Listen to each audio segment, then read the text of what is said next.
జాతీయ సమైక్యతకు పాటుపడిన సర్దార్ వల్లభాయ్ పటేల్ సేవలు మరవలేనివని యాదాద్రి జిల్లా బీజేపీ అధ్యక్షులు ఉట్కూరి అశోక్ గౌడ్ అన్నారు. భువనగిరి జిల్లా కేంద్రంలో బీజేపీ నిర్వహించిన పటేల్ జయంతి వేడుకల్లో ఆయన ముఖ్య అతిథిగా పాల్గొన్నారు. పటేల్ చిత్రపటానికి పూలమాల వేసి నివాళులర్పించారు. కాంగ్రెస్ ఆయన విమర్శించిన బీజేపీ ఎప్పటికీ గుర్తుంచుకుంటుందని చెప్పారు. ఈరోజు సర్దార్ వల్లభాయ్ పటేల్ ఉక్కు మనిషి ఈ తెలంగాణ రాష్ట్రంను నైజాం నుంచి విముక్తి చేసిన మన భారత ఉప ప్రధాని దేశ హోంశాఖ మంత్రిగా ఉండి తెలంగాణ రాష్ట్రాన్ని నైజాం పాలన నుంచి రక్షించి విముక్తి చేసినటువంటి నాయకుడు 150వ జయంతి శుభాకాంక్షలు తెలియజేసుకుంటూ యావత్ భారతదేశంలో నరేంద్ర మోడీ గారు మరి యొక్క కార్యక్రమం ఉత్సవ కార్యక్రమం పేరుతోని ఒక 20 రోజుల కార్యక్రమం పాదయాత్ర పేరుతో ఉద్యోగ కార్యక్రమం వ్యాసరచన అదేవిధంగా క్విజ్ పోటీలు ప్రతి జిల్లాలో అన్ని క్షేత్రంలో వల్లభాయ్ పటేల్ గారి గురించి నేటి యువతకు తెలియాలని ఆ వల్లభాయ్ పటేల్ గారిని స్ఫూర్తి తీసుకొని దేశం ముక్కలు కాకుండా చేసిన వ్యక్తి సర్దార్ వల్లభాయ్ పటేల్ గారి చరిత్ర ఈనాటి యువతానికి అవసరమని గతంలో ఉన్న కాంగ్రెస్ ప్రభుత్వం పరిచినా నేను నరేంద్ర మోడీ గారి నాయకత్వంలో దేశ ప్రజలందరికీ అందిస్తున్నందుకు అందరం కూడా స్వాగతించాలి.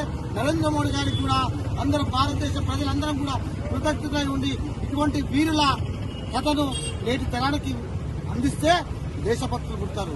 దేశ సమైక్యత పెరుగుతుంది. దేశంలో అన్ని వర్గాలు సమైక్యంగా దేశాన్ని రక్షించుకుందామనుకుంటారని ఈ భారతీయ జనతా పార్టీ జిల్లా పక్షాన మరొకసారి అందరూ కూడా ధన్యవాదాలు తెలియజేసి సందర్భంగా నరేంద్ర మోడీ గారు కూడా అనేక సంక్షేమ పథకాలు యాదగిరి లక్ష్మీ ఆశీస్సులు ఇంకా ఇటువంటి కార్యక్రమాలు చేయడానికి శక్తినివ్వాలని భారతీయ జనతా పార్టీ జిల్లా పార్టీ పక్షాన కోరుతా ఉన్నాం.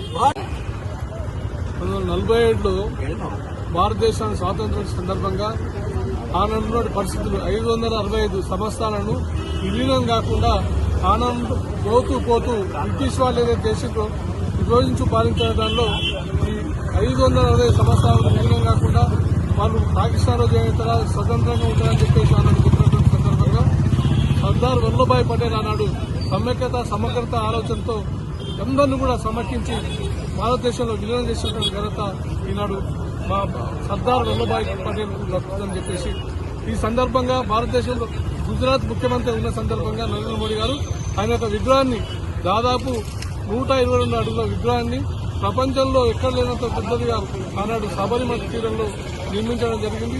ఇవాళ అదొక ఉదాహరణ. నిజంగా చెప్పాలంటే ఆయన చేసినటువంటి నిజంగా సమైక్యత అందరినీ కూడా విలీనం చేయడంలో ప్రత్యేకంగా హైదరాబాద్ రాష్ట్రాన్ని అంటే హైదరాబాద్ స్టేట్ ఆనాడు ఉన్నటువంటి నైజాం నుంచి విముక్తి పొందడానికి సహకరించి మిలిటరీ యాక్షన్తో ఆనాడు భారతదేశంలో కట్టినటువంటి మరి సర్దార్ వల్లభాయ్ పటేల్ దక్కుతుంది.